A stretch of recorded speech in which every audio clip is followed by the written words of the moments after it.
今天我想講嘅書名係《劍擊成就了我》，關於香港運動員2屆奧運金牌得主張家朗。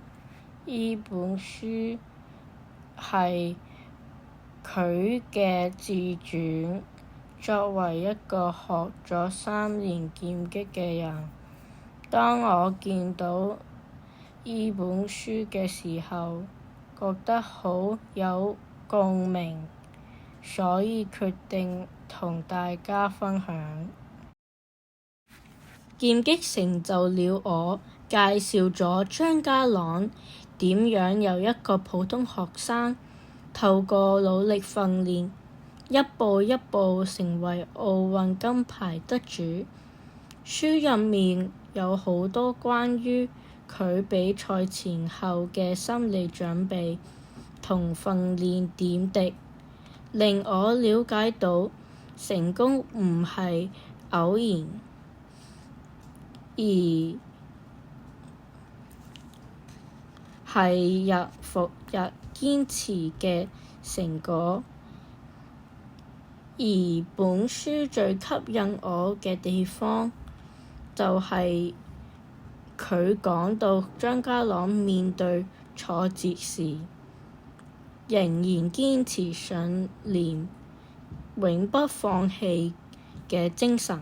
張家朗喺書入面提到咗佢嘅訓練計劃同生活習慣，例如佢每天6點起身，先返學到下午3點，然後開始訓練，夜晚仲會做功課同睇錄影溫習比賽。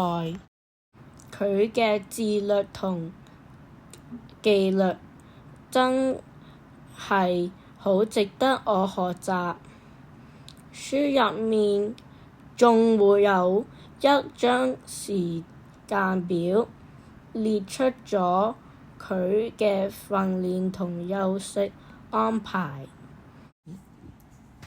而最感動我嘅係張家朗喺書入面提到咗佢點樣將劍擊嘅精神利用喺人生其他方面。